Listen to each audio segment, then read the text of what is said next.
Yan, magandang hapon mga kay. Nagbabalik tayo, Lods Garage. Ayan. Ang ginagawa natin ngayon ay nag-install tayo ng floor matting.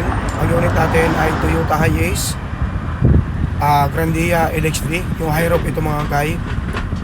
At ang upuan niya ay captain seat, VIP.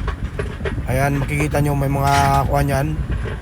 Parang relays yung upuan niya kasi atras yan tsaka umabante.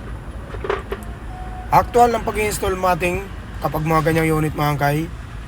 Kaya ang ginagawa natin dyan ay mano-mano nating inilalapat yung floor matting dahil may mga release nga yung upuan yan dahil captain seat yan mga kay. Ayan mga kay, kung makikita nyo, napakaganda na ng pagkakalapat natin. At dito sa likod, tapos na nga natin ilapat yan. Ay kabit na rin natin mga kay yung plastic na pang-ibig niya, yung mga yan, yung bakal na yan na pinagkakabitan ng butterfly na upuan. So may tambol, naikabit na rin natin mga kay. At dito sa part na ito mga kay, naikabit na natin yung isang captain seat.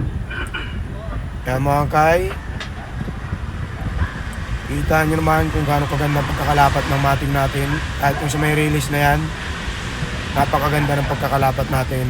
Dahil mano-mano natin kinakabit yung mga kay. Dahil nga sa iba yung ano nito, flooring, may mga release siya. At yan mga kay, naikabit na rin natin yung isang upuan sa last row. Kabilang side. Yan. Kitang-kita nyo naman yung mga kay kung gaano kaganda. Yan. At mga kay, kasalukuyan kinakabit na yung isang last row na upuan din. Yan. Ganyan dito mga kay Lods Garage. Kahit anong klaseng sasakyan pwede na